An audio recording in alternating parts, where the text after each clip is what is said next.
It's good to be here.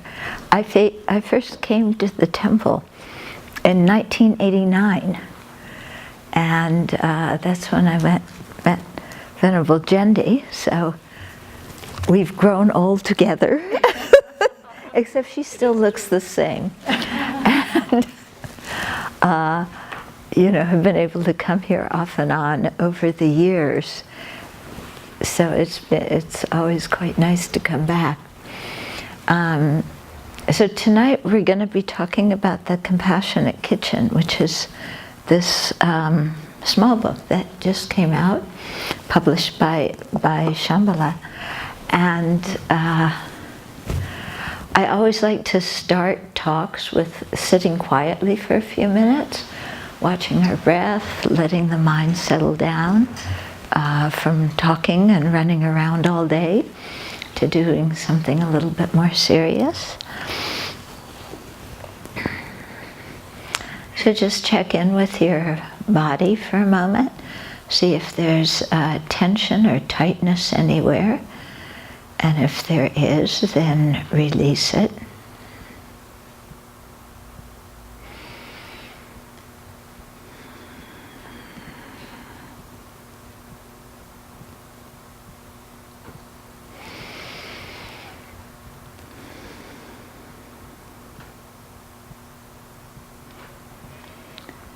And then bring your attention to the breath, letting the flow of your breath just be quite natural, but observing the in-breath and the out-breath.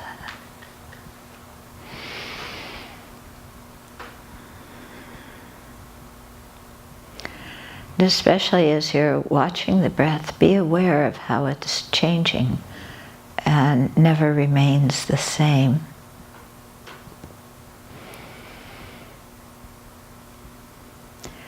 And so similar with the mind that's watching the breath, it's changing. And sometimes it may get distracted by a thought or a sensation or a sound. So if it does, then bring it back home to your breath. So although things are changing in each nanosecond, we can steer them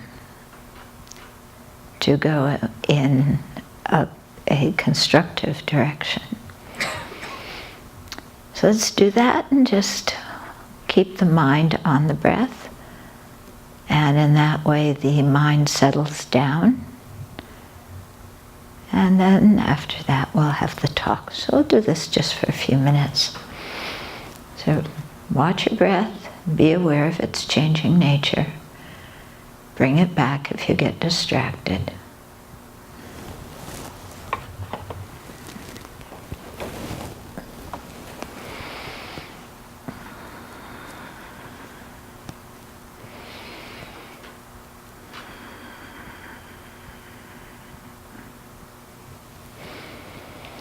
And then before we have the talk, let's take a moment and cultivate our motivation.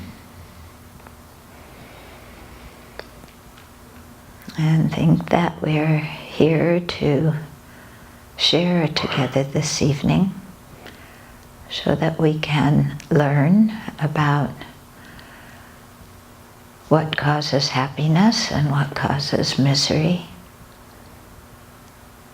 And by learning that, may we then take responsibility in our lives to create the causes of happiness and avoid the causes of misery.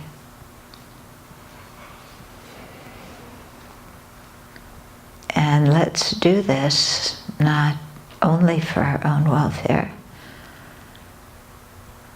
but recalling that we're one among many, many, many.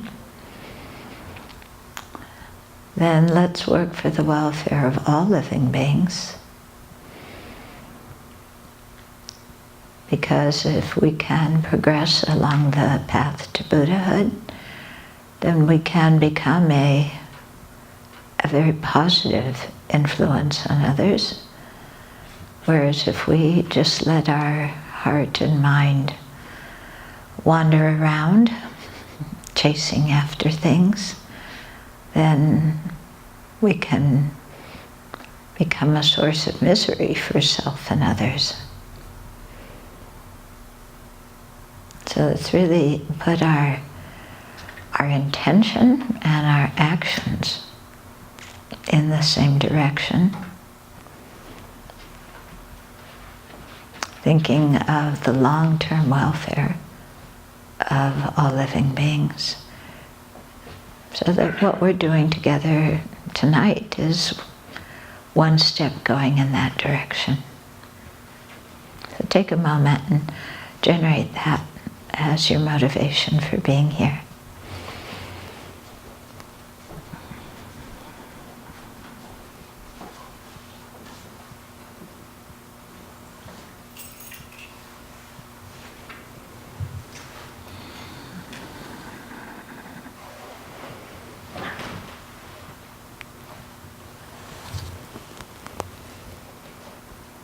Okay.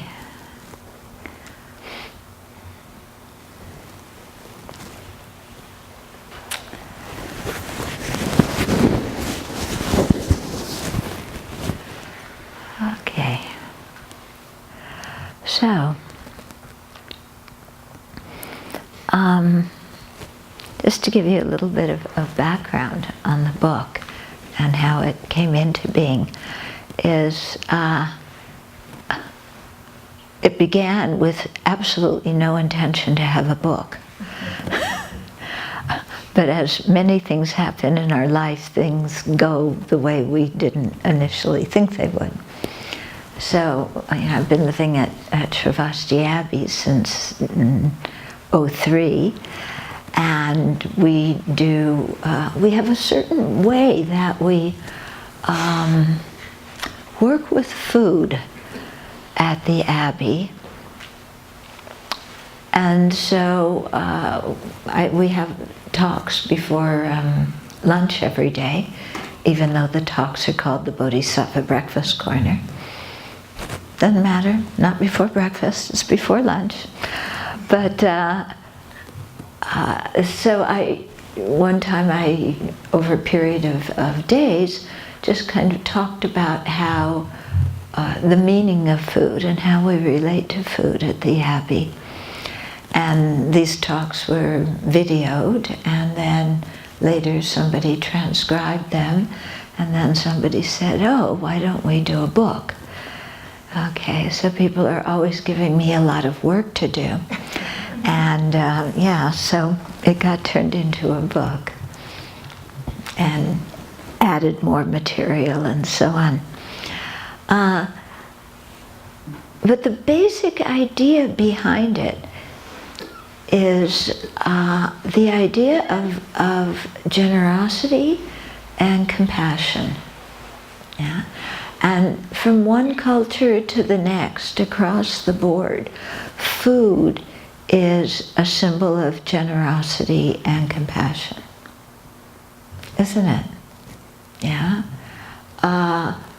Everybody in every culture, when you meet somebody, to greet them, to welcome them in, to make that contact and begin a friendship, we eat together. Yeah? And we give food to others, and others give food to us. And aside from water, it's maybe one of the easiest things that we find to give, because food nourishes all of us equally, and everybody needs food.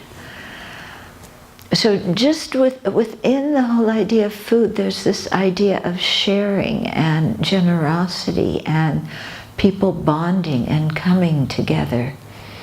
And that's what I like about the cover of the book. The cover wasn't initially designed like this. It was initially a cover that I didn't like at all. It had one small Buddha sitting alone with one small alms bowl of food here. And I said to the editor and to the publisher, I said, mm-mm. And they said, but we like it so much. I said, that's a great book cover for somebody who wants to learn to do meditation, to go live in a cave by themselves. But this is a book about people connecting, and it has to have warmth and oomph in the picture. And so I gave this idea, and then I think she did a really beautiful job with it, you know, I mean, because the color's warm, and, you know, you don't know with the hands who's giving who the food. Or are they both holding the bowl together?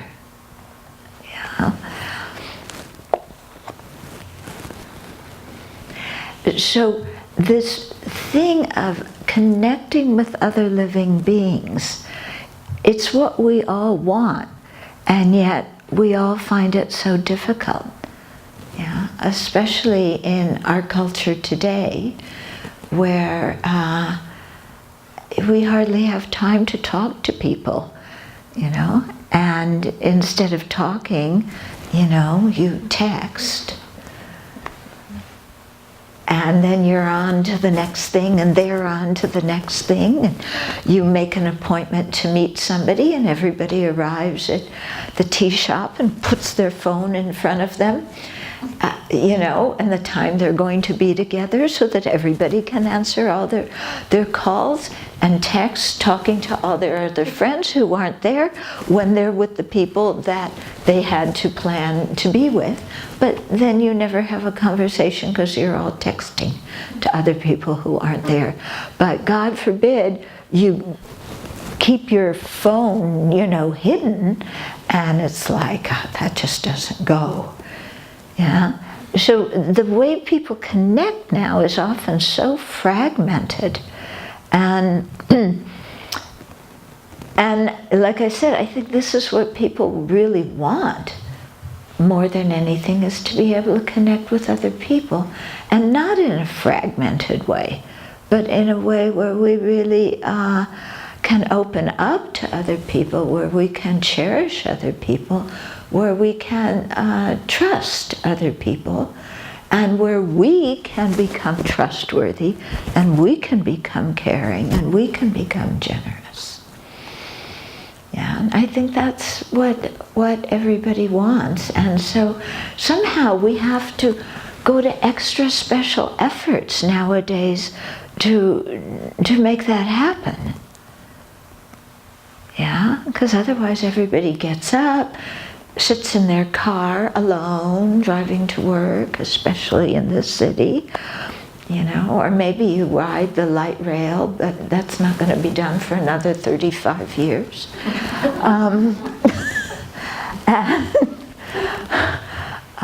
I got an earful last time I was here about the light rail. So, you know, how to come out of ourselves and connect. So when we started the Abbey, I made the decision that I had the thought first to kind of go back to the way it was at the time of the Buddha, where the monastics went on alms round, or people brought food to the temple, or they invited people to their home and offered a meal. But the point was that the monastics didn't buy food themselves. Yeah? And I thought, gee, let's try doing that at the Abbey. And when I told people we were going to do this, they looked at me and they said, "You're going to starve."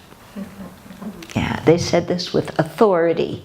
You are going to starve. This is total lunacy to say that you're only going to eat the food that's given to you. But I said, well, let's try it. And the reason I was insistent on doing this is because when you receive food, when you're staying alive, depends so explicitly on the kindness of other people, it really influences your mental state. And as a Dharma practitioner, and especially those of us practicing in the Mahayana tradition, trying to cultivate love and compassion and altruism, really tuning into the kindness of other living beings and wanting to repay that kindness is very important in our practice. And so what better way is you make yourself dependent on others, and then you see what happens. So other people said, you're going to starve. That's what will happen. And I said, let's try. Okay, so the Abbey is in eastern Washington state.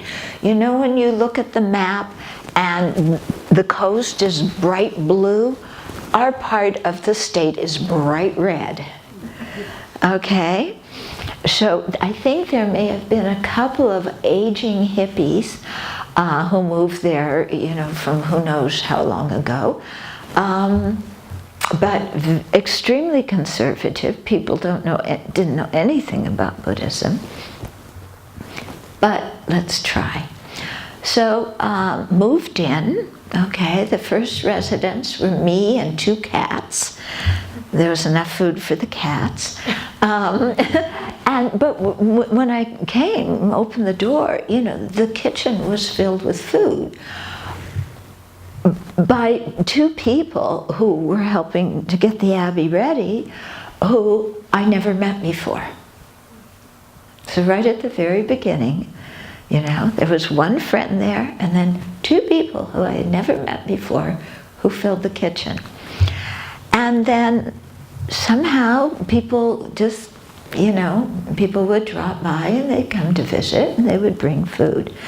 And there was only one time when the refrigerator was empty, but there was still a little bit of canned food. But that's only happened one time, yeah? And so the first summer we were there, the Spokane newspaper, they had heard about us and came to do an article.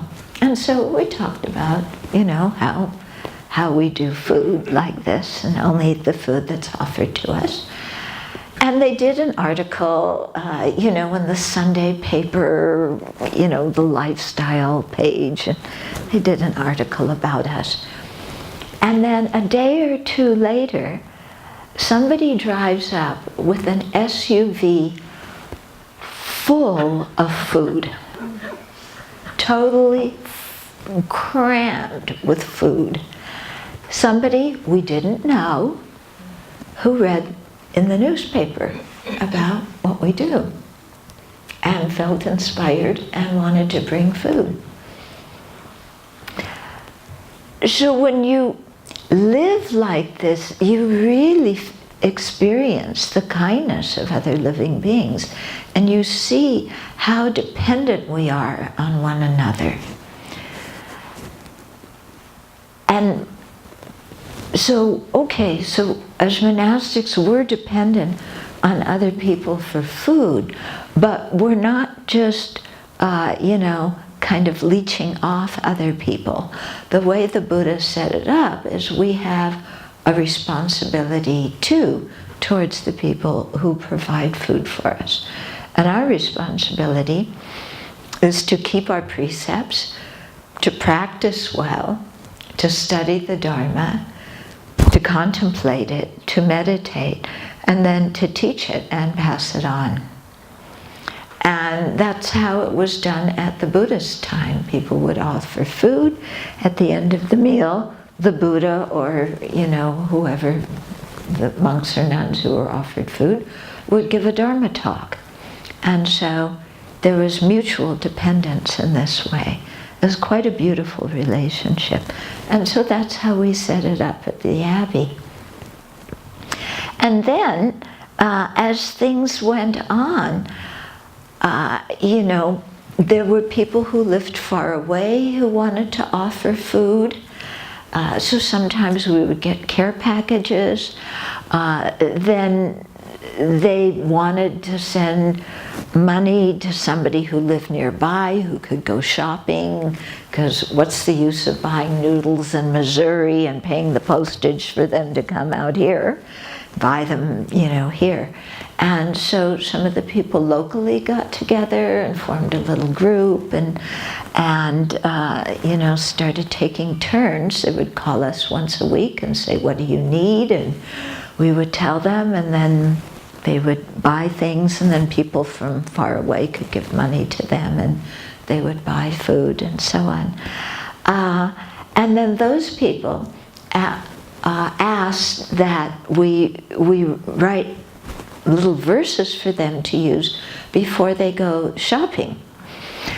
We had already set it up that when people brought food, there was a verse that they said when they offered it, and a verse that the monastic said when we accepted it. Then they asked us, please write a verse for when we go shopping. And the people in the kitchen said, please write a verse for when we cook. And then we already had many verses, some from the Chinese Buddhist tradition, some from the Tibetan Buddhist tradition, which we recited to offer the food to the Buddha, Dharma, and Sangha. Because it isn't like people gave us food and it was like, okay, hand to mouth. And that was it. Like when you go to cafeterias now, you see people starting to eat food before they've even gotten to the cashier and paid for it. Okay, so not like that, but we all sit down. At the beginning, we contemplate the food. We imagine it becoming blissful wisdom nectar. We offer it to the Buddha, Dharma, and Sangha. We eat the first part of our meal in silence, and then after a bell, we can chat a little bit. Then at the conclusion of the meal, we do some more chanting, and we make offerings to the hungry ghosts. We dedicate for the merit for all the people who offered food to us. So it became this whole thing, of generosity and kindness and receiving from people and giving to people and sharing and everything that's involved with just eating a simple meal. Yeah, and so that's what the book, talks about. And it also talks about how to bring this into a family. Yeah, because I think especially in families now, people are really whizzing past each other. At least in a monastery, you have a time for your meals. They ring a bell, you have to be there. If you're not there, then you don't get food. So we eat together, and it holds the community. But in families now, boy, everybody's all over the place. And I remember when I was little, like dinner time was family time. Now we all sat down for dinner together. I don't know if people do that with kids anymore. Because my friends who have kids, it's like they're driving their kids to this lesson and that game and here and there, and then the parents have to go all over too. And, and when do people ever sit down and, talk to the people they live with? And say, how are you? Or especially if you have kids, what did you learn today? Tell me about your friends. Yeah? And I travel a lot, so I stay in people's homes.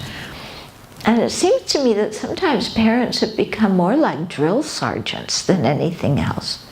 Get up, get ready for school, brush your teeth, eat breakfast, get in the car, we're late, hurry up. Did you do your homework? No, the dog didn't eat it. Where's your homework? What are your teachers going to say? Yeah. And that's the way you talk to your kids. And then you wonder, when they become teenagers, why they don't listen to you? Yeah, because you didn't listen to them when they were younger. Yeah. So really bringing this whole thing about food and offering the food together, and kids being involved in the preparation of the food, and doing that, to bring, we could say maybe some ritual, but ritual isn't just dry performance. It has a meaning behind it, and it can bring people together. But especially in families, to do that, so people have a chance to touch base. Because when I'm around different places teaching, I hear so many stories about, I don't get along with this family member and that family member and the other family member, and on and on and on, and so many relationship problems.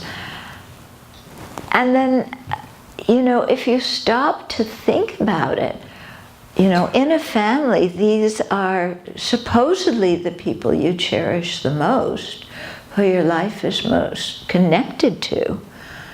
But how do we treat the people that we're closest to? Do we treat them well? And I think, people are often actually rather careless sometimes. We feel that family members are so much a part of us that we don't need to be polite to them anymore. We can just let it all out. So you come home from work and you're exhausted, and you go in the door and you collapse, on the sofa and pick up the clicker and, or collapse in front of the internet and start, doing social media or whatever. And what's for dinner? Bring me this, bring me that. Oh, nobody's here cooking for me. I better go get something. And, to really stop and think that the people we live with are the people who we should be the nicest to, not the people we take for granted and just treat any old which way, but really the people that we express our kindness and affection towards. And to take care to do that. So I really try and advise people, before you go in the door where you live, just pause for a minute and think, I'm going to open the door and see the people that I care about the most. And I want to show them that I care, and I want to connect with them and generate that kind of motivation before you, even go in the door. And then take care with, how we talk to other people. Because I think very often we would never treat a stranger the way we treat a family member. Isn't it strange? We say things to family members that are horrible that we would never say to a stranger. And yet these are the people we care the most about, and they're the people we dump on the most.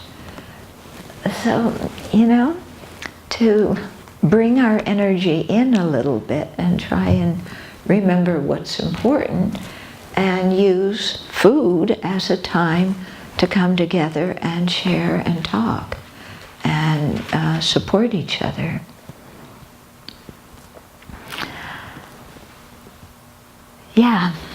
So that was the idea behind the book, how it came about.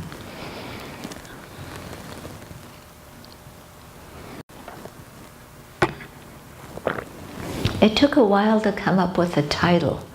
The publisher and I couldn't agree on a title. Then we couldn't agree on the cover.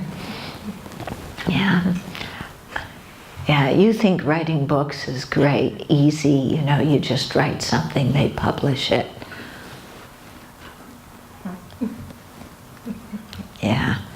If you need ever to practice patience and fortitude and learn how to communicate, write a book.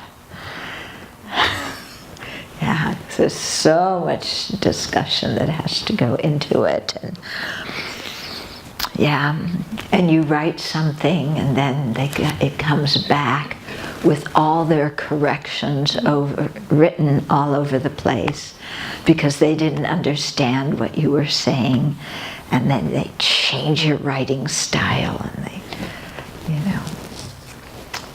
you really have to like practice watching your mind when you do a book. Okay, but the idea of the compassionate kitchen, yeah?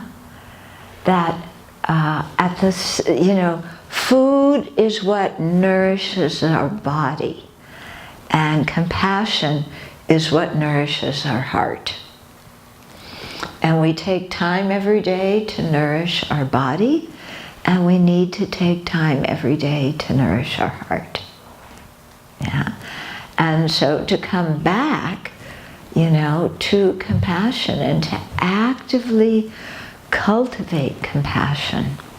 Yeah. His Holiness Dalai Lama says that, we have compassion, that compassion and kindness are the first things that we experience when we come out of our mother's womb. And that how, if it weren't for the kindness of others and their compassion for us, we wouldn't be alive now. Yeah, because as infants, we certainly couldn't take care of ourselves. We couldn't do anything. And it was always other people reaching out and teaching us, caring for ourselves, caring for us, and so on. One time in our Dharma group, we sat around and talked about some of the dangerous things we did as kids. Yeah. And it's really remarkable when you think about it that we ever survived past childhood. Yeah. Remember when we had metal curlers and we would stick them in the electric socket. And we had one friend who, she said one Sunday morning, all the kids were, they were playing, because their parents were asleep. And so they made pieces of toast out of newspaper and then put them in the toaster and toasted them and started a fire. And, so all these kinds of things that we did as kids, that somehow we survived due to the kindness of other living beings. Yeah. I remember one time the incarnation of one of my teachers. He was very small then, maybe 2 or 2.5, very small. And we were at a retreat center, and he was there. Monks and nuns were standing around, and he apparently started to choke. He had swallowed something wrong. And the monks and nuns, who had never had children, didn't know what to do. Stood there while the kid's choking. And then his mother walks by, and he was their, I think, 4th child. She picks him up by the feet, hangs him up upside down, whacks him on the bottom. Whatever he was choking on comes out. She puts him down, and she keeps walking. And that's what our parents did for us, And if we really look around, everywhere we've been shown kindness, not just from our parents and our teachers, but all the people who do their jobs in society. We benefit from them. And, they talk about how divided the country is nowadays, and how people just get angry at each other. You hear somebody's from the other political party, and you just instantly get angry, or you see somebody with a MAGA cap on, and it's like, oh, who's that person? Or and just the rudeness and so on and so forth in society. But that's like a superficial appearance, because when you think about it, everything we have, everything we do, everything we know depends upon other living beings. And who are these other living beings that we depend upon? They're the people who disagree with us politically. You know, the whole world isn't made up of people who share our views. You know, they're made up of so many different kinds of people. And these people do their job in society. They contribute, and they're the, you know, due to their contribution through their work, then we were able to come here. You know, we don't know the people at the PUD who are responsible for the electricity, yeah, or the garbage collector, you know, or the people who pump, you know, the oil out of the ground and transported it, you know, on all these pipelines that we don't like. But anyway, that's how we got the oil to put in our car, and who made the car, and, you know, and then we realized, wow, you know, we're thoroughly interconnected with all these other people. And yeah, we may have very different political views, but the thing is, we depend on each other.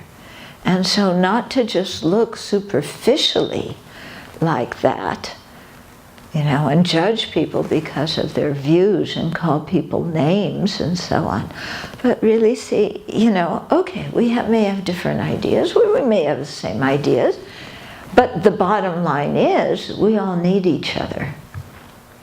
And we all stay alive because of each other.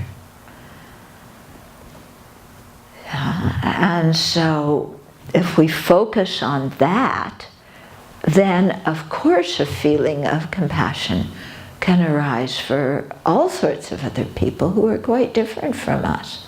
Because we realize that at the end of the day, we're all basically the same in wanting happiness and not wanting suffering.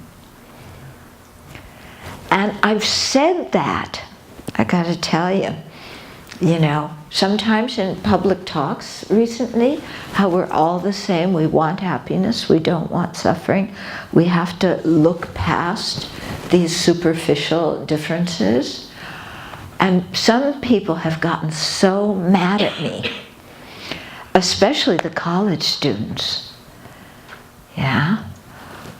It's amazing. It's like, wait, we aren't all different. You don't understand my ethnic group. You don't understand my background.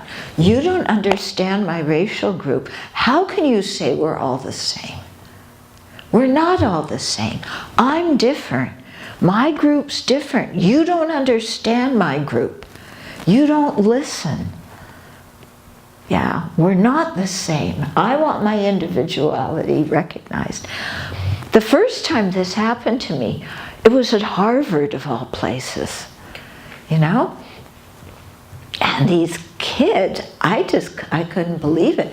Identity politics, you know, that's what it is. Everybody has their identity, and, you know, and everybody nowadays is a victim. Have you noticed that?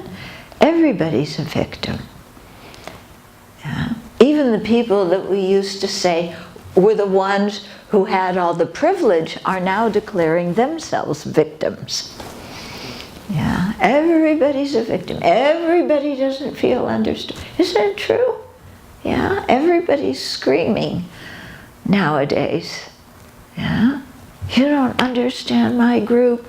I'm suppressed in this way. I'm suppressed in that way. I'm not denying suppression and oppression. I mean, those things exist, but what I'm commenting on, you know, so that you don't get mad at me,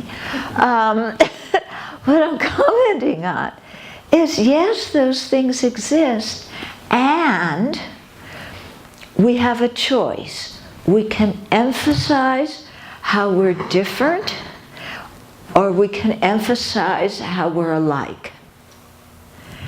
Okay, and I said emphasize. I didn't say ignore the differences or ignore how we're alike. You know, those things are there. But how can we emphasize what is going to bring us together? Yeah? Because there's no end to things that will separate us. Yeah? Because we are beings with ignorance, anger, and attachment, and we can think of any reason at all we want to get angry and disgusted with others. It takes us no time at all, yeah, to just, you know, impute or project something awful on somebody else. And where does it get us? Yeah? Where does it get us? So I was talking with one friend not too long ago, and because I have all sorts of ways in which I've been persecuted and misunderstood too, you know, throughout my life. I grew up in a minority religion, you know, in the shadow of the Holocaust. You know, I'm a woman. I lived in another culture where the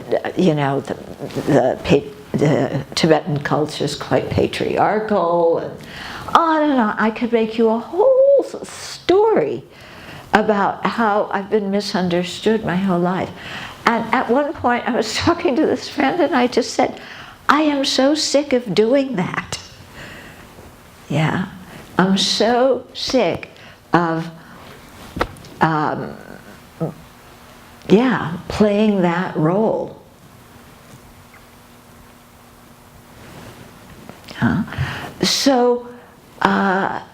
So yes, these things exist, and we have to deal with them, but we have to really see how we're alike and come together. Because if we don't do that, where are we going to be? Yeah? You know, we'll just be at each other's throat, accusing everybody else of not understanding us, blaming everybody else for our own suffering.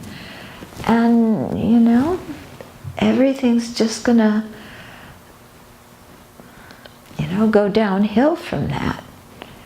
Whereas if we really look and see, you know, and respect other living beings and see how we're alike, we all want happiness. We all don't want suffering. Some people get happiness from one thing, some people from another. Some people suffer from one thing, some people from another. But we don't need to let those things divide us. Yeah? Just the basic quality of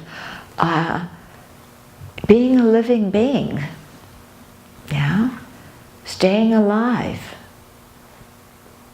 Trying to not suffer, you know? Common experience. And if we can learn to look into everybody else's eyes and look into their hearts and see that we're all alike in this respect, then automatically we're going to feel close to other people. But if instead of doing that, we look at other people and we look at how we look different, we have different cultures or different languages or different experiences, and we just emphasize that, then, you know, we're just gonna see reasons why we can't come together. Yeah, but the fact is, we need each other. Yeah. And I think more than any time in human history, we need each other. It used to be, you know, our ancestors, way back when, yeah, you had a few people and you could manage to stay alive together. Yeah, because you grew your own food, you know, you made your own house, you made some clothing together, whatever. But now, we can't do anything just by ourselves, can we? I mean, could any of us stay alive just with 2 or 3 other people left somewhere in nature, without all our machines and our technology, or even with our machines and our technology. Yeah, does any one person know how to run all of those things? Yeah, if we were the only people left, if there were 5 of us left in Seattle, yeah, let's say, would we know how to keep the electricity on? Yeah, and keep the water flowing? I mean, just basic things, city services. Do we know even how to do that? To get food into the city, to grow our own food, to make our own utensils? I mean, we are so handicapped as individuals now because, our society is so interdependent. Yeah, and so it's important that we realize that and that we base our lives on that awareness, and so respect and communicate with other living beings and realize our connection with them and show that connection. Because it's there. It has to be there. We can't make it alone. Yeah. So that's what compassion is really emphasizing in our lives. And compassion from a Buddhist viewpoint is simply the wish that, or the aspiration that someone be free of suffering and unsatisfactory circumstances and the causes of those. Okay, that's the definition of compassion from a Buddhist viewpoint. We often think of compassion as you're just a pushover. Yeah, somebody who's compassionate is a pushover. They say they want something and somebody else has a bleeding heart and no boundaries and just, kind of, lets themselves be stepped on and, just is a super people pleaser. Yeah, we often think of somebody who's compassionate in that kind of way. Or we think of somebody who's compassionate as somebody who's suffering and self-sacrificing. In other words, you can't really be compassionate unless you're suffering yourself. Only then is your compassion real. Otherwise, it's selfish. So our culture puts all these kinds of misunderstandings like those on compassion, and they aren't there from the Buddhist perspective. Yeah, from the Buddhist perspective, compassion is clear. It's, the wish somebody be free of suffering and unsatisfactory circumstances and their causes, and the wish from our side to be active and help bring that about. Doesn't mean we need to save the world. It means on a day-to-day level with whoever is in front of our nose at any particular time, we care about that living being. And we respect them, and we don't dismiss them, and we don't take them for granted. But we realize, here's a living being, wanting happiness, not wanting suffering, stuck in this realm that we call samsara, or cyclic existence. This cycle of rebirth again and again and again under the influence of ignorance and polluted karma. And here are these living beings that are just trying to stay alive and be happy, and they have no awareness of the big picture and of their situation, and no awareness of how to create the causes for happiness and how to free themselves from their misery. So in Buddhism, this is what we're training our mind, how to look at other living beings through those eyes. Yeah? And in that way you see beings in a very different way. So you really see we're all in the same boat here. And there's no higher or lower. And it doesn't do much good to fight when you're in the same boat. Yeah. So compassion from a Buddhist perspective actually involves a lot of inner strength, because it means that you have to do what is beneficial for somebody else in the long term. Yeah, so that doesn't mean being a people pleaser and making everybody happy in the short term. Because sometimes you make somebody happy in the short term and it leads to misery in the long term.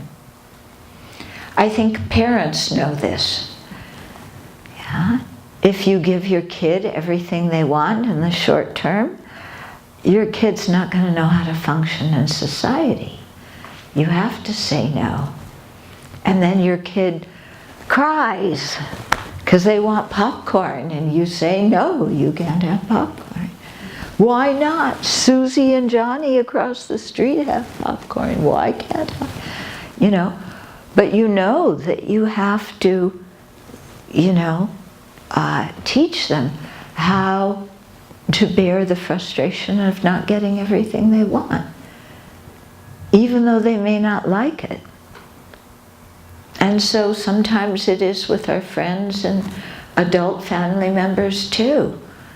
We have to say things or do things that make other people unhappy in the short term, but is really for their long-term benefit. And that's what compassion is. Okay?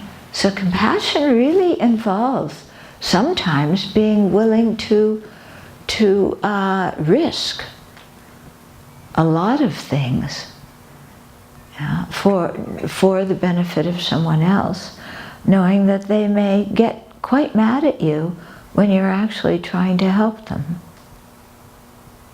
You ever had that happen? Yeah? I bet my editor felt that way.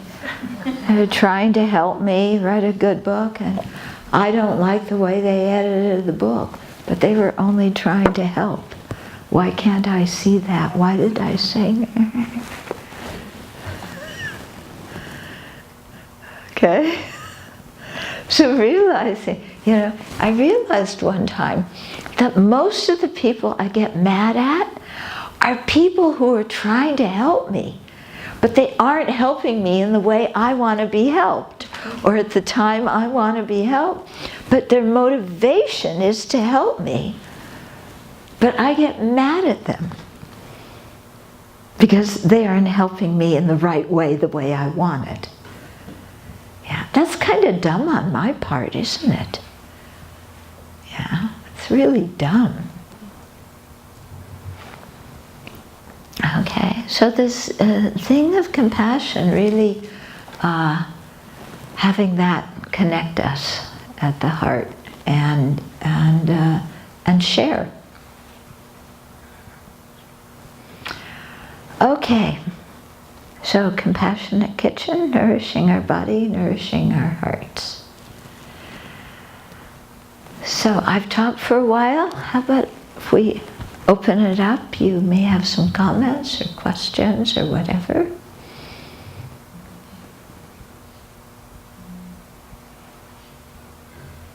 This is your chance. Yeah. I just have a question. Oh, okay. Yeah, I totally I totally agree with what you said. I really enjoyed the speech so far. But you briefly mentioned about this little kid. You called him the reincarnation teacher. Mm-hmm. Yeah, I was talking about the incarnation of one of my teachers. Yeah. Is that a expression where you actually know it? An expression. Like, What? do you know it? Like, because as a Buddhist, we do believe in reincarnation, but I wouldn't know. I cannot see. Oh, I see. How do you know who it is? Yeah. Okay. No, it's a reincarnation. Okay. So how do you know that kind of thing? The Tibetans have a system, they've had it for many centuries, whereby if there is a very excellent Dharma teacher or excellent practitioner, then they try, after that person passes away, they look for different signs and they try and find that person's incarnation. The idea being that this is hopefully somebody who has some spiritual attainments, who can direct their mind out of compassion to be reborn in our world with the motivation to help the rest of us. And so the Tibetans have this whole system whereby they look for different signs and so on and so forth. And they have objects that belong to the previous life that they show to small children. And sometimes the children will, they'll take the things that belong to them in their past life. So they have that system and they recognize it. But they only do it for the people who are very excellent teachers. Yeah, and sometimes they may identify the wrong person too. It's not a flawless system. Yeah. Okay. Yeah. If nobody's speaking, Yeah. Finish it. Oh, okay, thank you. So I believe that to be, to be happy or content, you need to feel grateful first. Yes. Gratitude is a base of happiness. Yeah. And I do feel grateful a lot. So I think I'm a happy-ish person. Do you believe, some people told me that it has to do with your personality. Like, some people it's harder for them to feel grateful. Is that true? Is gratitude, I believe gratitude is something you can still cultivate. Yeah. But it also has to do with your personality. Is that right? I think gratitude is a natural human quality, and that it's something we can also learn to feel. Yeah. And from a Buddhist perspective, all the positive emotions are things that we can learn, that we can encourage and enhance and enrich ourselves. So we don't say that, oh, you have a personality and that's it. Yeah, oh, this person has an angry personality, so what to do? They're just always going to be angry. We say, no, okay, maybe you have a strong habit with anger, but you can train your mind and so that you feel differently. And so the same thing with gratitude. That's why when I was talking about the kindness of other living beings, we have a whole meditation that we do about thinking of the kindness of other living beings. And when you focus your mind on this meditation and do it regularly, then the feeling of gratitude automatically comes. Yeah? And so it's a good feeling, isn't it, when you feel grateful? It's a very good feeling. And so we can train our mind in that kind of feeling. Similarly with compassion, it's something we can consciously develop and train our mind in. And there's a whole series of meditations that if we do them, we build up slowly but consistently our compassion. Yeah. So from a Buddhist viewpoint, you can never just say, oh, well, that's my personality, you have to live with it. We can never use that as an excuse for mistreating people. And we can never use that as an excuse for not holding people accountable. Yeah. Oh, well, they're just an idiot. Sign off on them. No, that's not very respectful of other living beings. No, because everybody has the potential to become a fully awakened Buddha. So how can we just say, oh, that person's a jerk, forget him? Yeah. Uh-huh. A remark and a question. When you used to teach in Seattle, you exposed me to the expression, the kindness of strangers. And I had never heard that or thought about that until you said that. And I just took that out of class with me. And then I began to just notice how much that went on.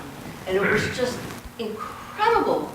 And things like, oh, did you mean to leave your wallet here, or your phone here, or step back, miss, you're gonna get run over, or whatever it was. But just so much of it from total strangers. Yep. Endless kindness. Yep. It's like, well, if I thought about all that in the whole life and added it all up, I wouldn't be here without it. Yep. And I didn't know those people. Yep. So that's what I wanted to say about that. I was curious what you thought if you had started a monastery in Seattle or Bellevue and then tried to do the food that same way. What do you think would have happened? Oh, I never thought about that. I don't think I would start a monastery in the middle of a big city. No. I don't think so.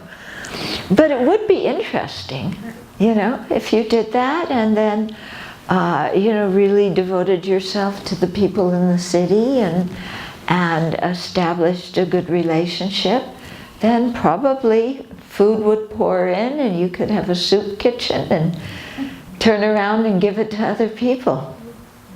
I lived in Singapore for a while. That's a big city. People there were Buddhist. It's different than Seattle. But people would bring a lot of things, and it was always very nice because people would bring things and then I would always have a lot of things to give to other people who came. So it was really kind of a circular system, which was very nice. Yeah, but I don't think I'd choose to live in a busy city. Yeah.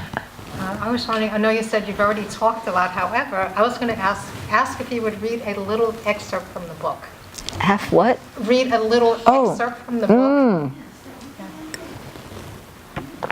Yeah. Okay. What was really funny is at the Abbey, where you were there then, I said, because when the book had just arrived, this is, it isn't even in the bookstores yet. So I said, I'll open up and read something, and I opened it and started reading something, and we all went, oh my goodness. Do you remember what 88, I think. Page? Isn't 88? 88? Okay, let me look, and I'll see if I can accidentally, on purpose, open it to the same place. 88? Oh yeah. Yeah, here it is. Okay. So, so I just, then the first time I did just literally open to this page, and I just picked it up and started reading. So I'll read you something. Okay. It's in the chapter that's called After Dinner Mince. Because we named the chapters kind of, after parts of the meal. So it says, imagine what your life would be like if you weren't in a near constant state of craving. Okay, pause for a minute. What would your life be like if you weren't in a near constant state of craving? What would it feel like to be completely content and satisfied in this very moment?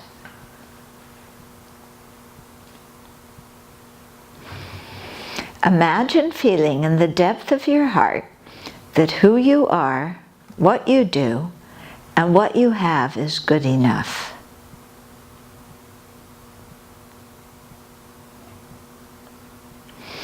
Imagine totally accepting yourself and others for who you are at this very moment.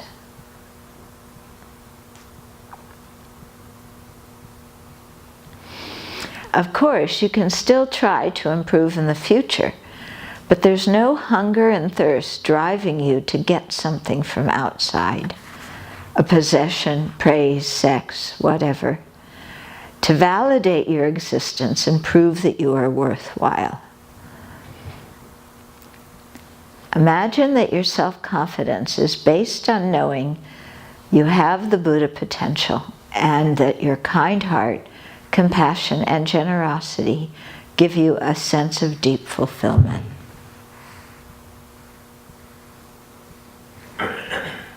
Yeah? If you just sit and imagine that for a moment. Yeah? So,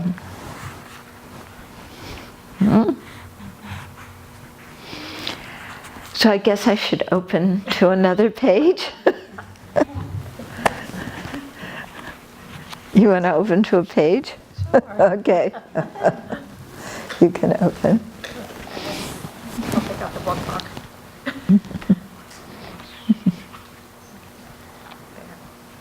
That page. Okay. Okay, what do we have here?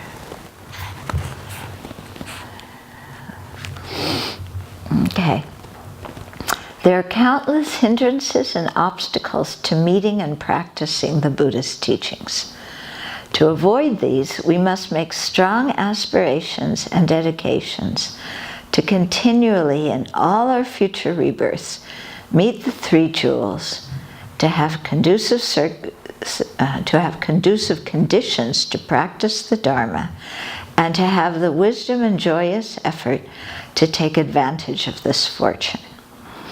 If we think deeply, we will understand that without the three jewels, the Buddha, Dharma, and Sangha, we would be completely lost, not only in the present life, but in many future lives as well. Reflect on what you would be doing now had you not met the Dharma. Would you create more virtue or non-virtue? What counterproductive activities might you have gotten involved in? What unwise choices and decisions might you have made? I find thinking about this wakes me up from complacency.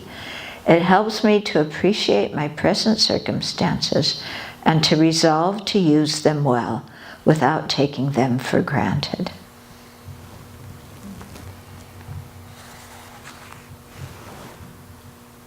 So that's just, you'd think this book would be about food, but you know, we haven't come across anything about food yet, have we?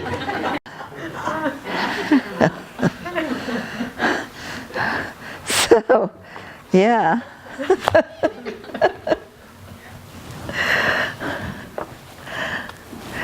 Yeah. I was wondering if you could talk a little about compassion as it relates to different foods we consume, in terms of the impact on the earth or on other sentient beings. Okay. Yeah. So if we start bringing compassion into our choices of food, yeah, then it's definitely going to influence what we choose to eat. Buddhism doesn't require that we be vegetarians, but it strongly encourages us. And I became a vegetarian long before I became a Buddhist. And the reason I became a vegetarian is because I realized one day, when I cut into some sausage, that I was eating somebody else's body.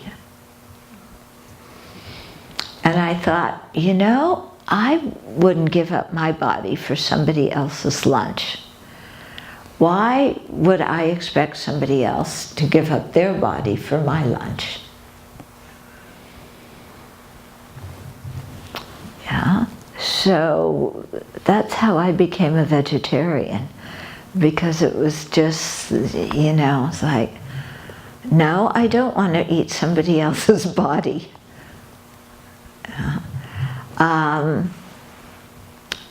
So that would enter, you know, into choices of food. Also, if you think, you know, the impact on the environment from raising meat, cattle, and pork production is very, very harmful for the environment, not to mention the suffering of those living beings, but just the methane gas that is produced from raising cattle and so on, that, you know, does its number on the ozone layer. And yeah, what was it on the East Coast in the hurricane that they just had? Millions of chickens. There was Millions of chickens or something. Millions of chickens or something died and drowned. Yeah, there are probably chickens, but I was thinking about, there were a lot of hog farms there, and they had the refuge, what do you call it? Just the... Effluent. Yeah. Huh? The effluent ponds. Oh yes, that's so polite, isn't it? All the pee-pee and caca of all these animals in an effluent pond that was completely toxic, and there was so much flooding that it went beyond the edges and contaminated the whole area. Yeah, and this is what happens when you raise animals for human consumption, you know, and then you have a flood and a hurricane, and it pollutes the environment. Yeah. So, yeah, if you think about compassion, it would definitely influence, I think, what we ate. It also, I think, would influence, you know, if we throw food out. I lived in India for quite a number of years in my early Dharma days, and you never see, on a fruit tree, you never see fruit on the ground, uneaten, rotting fruit, like you do around here in the autumn when, you know, apples drop off of trees and people don't pick them, and you never see any food just lying around in India. And here it's like a dumpster. I mean, people survive eating out of dumpsters because people go to restaurants or even at home, you know, and they have a whole big plate, they eat a little bit and then throw it out. And I just can't bring myself to do that. The people at the Abbey always make fun of me, yeah, because I save food and then I eat it later, and, you know, I don't throw stuff out. But after you live in an impoverished country, then you realize you just can't do that, you know, that these things are precious and we've got to value them. Yeah, so people come to stay with us at the Abbey, and they wind up washing saran wrap and washing plastic bags, and they say, "You people, what are you doing?" Yeah, when I lived in India, it's different now. Now they throw a lot of stuff around. But when I lived there, if you had a tin can that was empty, you know, boy, you did not throw that tin can away. There's so many things you can do with an old tin can, you know. And we didn't have plastic bags in India very much in those days. If you had a plastic bag, boy, you washed it out, you used it again and again and again and again. Yeah. And so I treasure those years when I lived in that kind of condition, because it really taught me to value things, you know? And that not everything has to be new and bright and shiny, that old things work just as well as new things.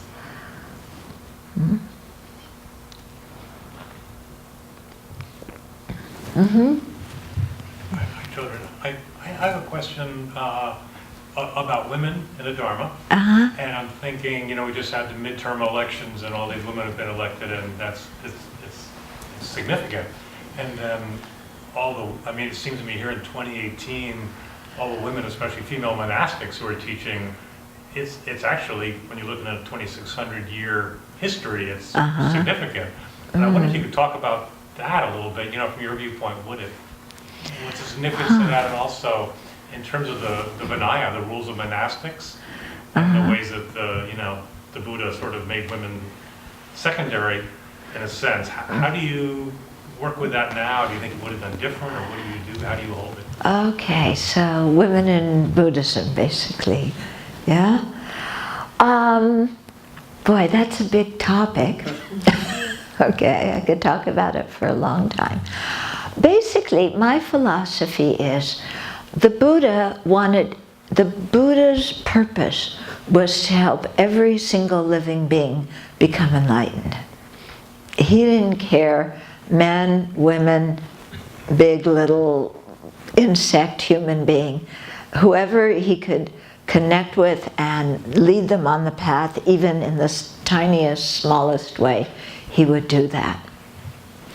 And so I think especially nowadays, because the culture is so different than ancient Indian culture.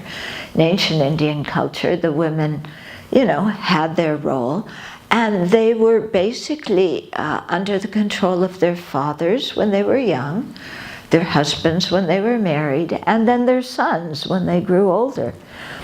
That was the culture at that time. That is not Western culture now. Okay, it still is the culture in many parts of the world, but even in India, in many ways, it's changing now. And so, if we keep on with that kind of differentiation between men and women, making women secondary, and they can't have the same opportunities, and so on and so forth. If we continue that way into the 21st century, then in the West, it's going to turn many people away from the Dharma, because it doesn't correspond with our cultural value nowadays in the West, where I think both men and women want to have more female teachers and to have women be more active in the Dharma. Last month was at a monastic conference, and I was talking to some Chinese monastics, and I had visited their temple when I was in Taiwan some years ago. And they have both monks and nuns at that temple. It's quite a large temple. And the women teach, the nuns teach, but the nuns can only teach nuns. The nuns cannot teach the monks. Whereas the monks teach monks, and they teach the women. Okay, they teach the nuns. Okay, so it was kind of, the attitude is, well, the men are the real leaders, so they teach the men, they teach the women. The nuns don't, okay, they can teach, but the men are better, so they can't teach the men, they can only teach the women. But I thought about it, and I said, because I'm quite good friends with one of the monks, and I said to him, that really is beneficial for the women puts the men, the monks, at a disadvantage, because the women can hear teachings from both monks and nuns, and the men can only hear the teachings from monks. So they miss out on a whole lot of good teachers. Yeah? So the system, which is supposed to show that men are superior, actually puts men at a disadvantage.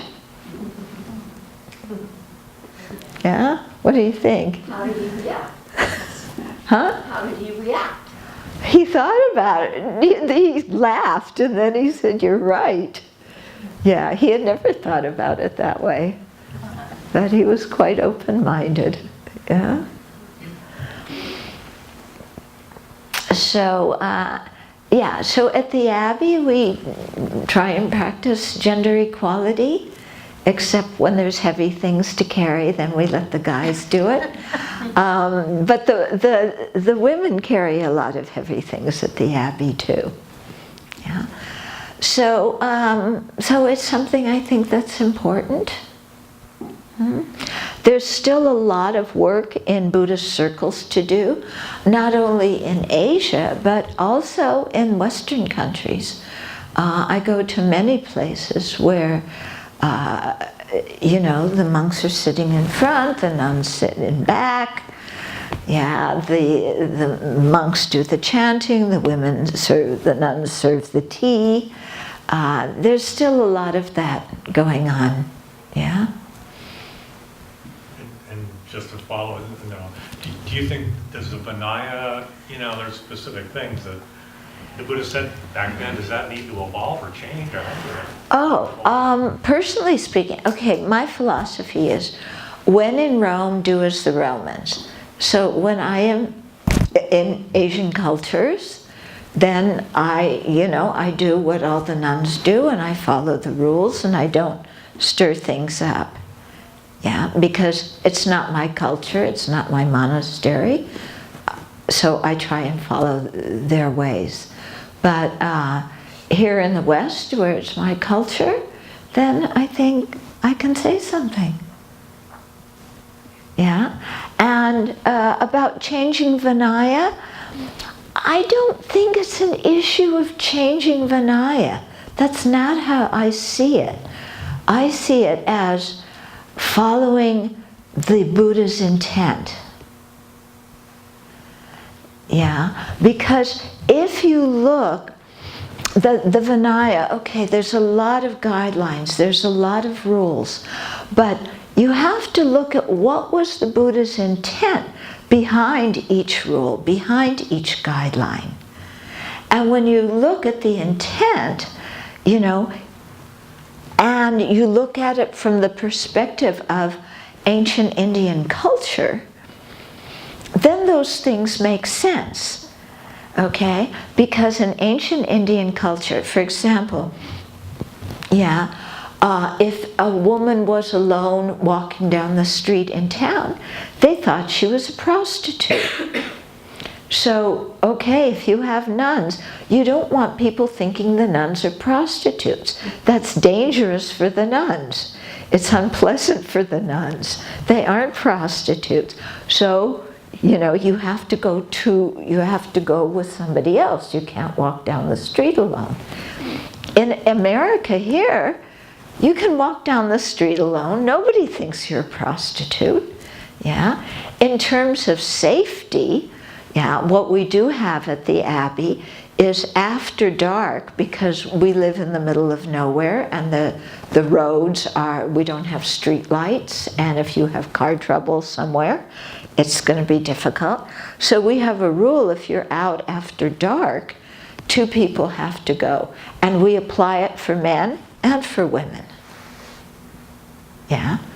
Because it doesn't matter if you're a man or a woman, if you run out of gas or your fan belt breaks in the middle of nowhere, you need a friend.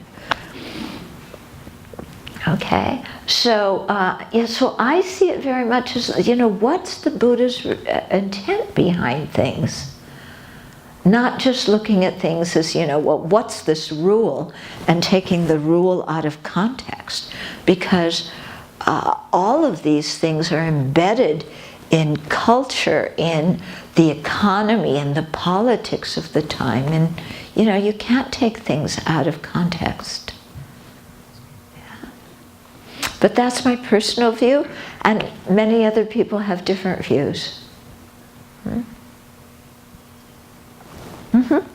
So I've been thinking about a lot of different prayers and things that are said at the Abbey, and it talks about, you're doing this for the benefit of sentient beings. So what I was thinking about, how, let's say you're a person who lives alone and you're making food for yourself, about how to use those things to broaden that. You're not just making this food for yourself, but how to broaden it to think you are preparing this food, you're eating it so that you can be of greater benefit to all sentient beings. So how to really make that bigger. How to make that bigger. That's why, we have the 5 contemplations that we recite at the beginning, and why we offer the food to the Buddha. Because in doing that, that makes your whole intention and your whole awareness very big. The 5 contemplations, I think there's little cards. Are the little cards there? Do you have it handy? I have them memorized, but whenever I have to say something I have memorized, I forget it. Okay, so these are the contemplations we do before we eat, and you're welcome to take these. They're on the back table. I contemplate all the causes and conditions and the kindness of others by which I have received this food.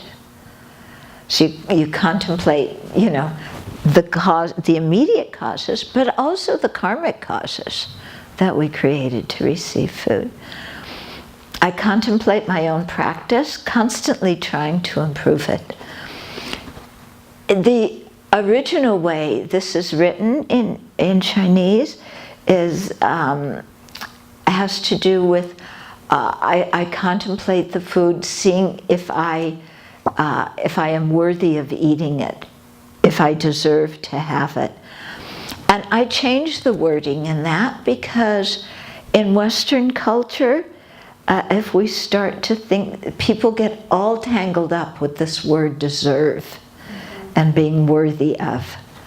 Yeah, so I thought, let's reword it in a different way. I contemplate my own practice, constantly trying to improve it. Because that's what the purpose of that was. I contemplate my mind, cautiously guarding it from wrongdoing, greed, and other defilements. I contemplate this food, treating it as wondrous medicine to nourish my body.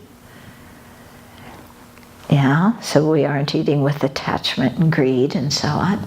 And then the last one, I contemplate the aim of Buddhahood, accepting and consuming this food in order to accomplish it. So I'm receiving this food due to the kindness of others. I have a responsibility to use the food wisely. It's not just for my pleasure. Yeah, I'm consuming it due to the kindness of others, the efforts of others, and now I will use the strength it gives me to practice the Dharma, create merit, and dedicate my whole spiritual practice for the benefit of other living beings. Yeah? So if you just really, think about these, and then there's a lot of other verses that we do as well for offering the food. And it makes you think, and then it sets the right intention before you eat. I also wanted to add, I was thinking about also even in preparing the food, because you have those verses for preparing the food. Right, yeah. Washing it and cleaning it. Yeah, so we have, all the verses are in here. And then also we put in here the URLs. You can go on our website, and we have recording of the chanting that we do, if you want to learn that as well. Yeah, this will be the last question. Oh, maybe I should save that for others. Well, no? Oh, you have one? Okay. So when you speak of the food and the gratitude for those sayings that you say, you could have that as a metaphor for anything you're doing. Yeah. For everything. Yep. Yeah.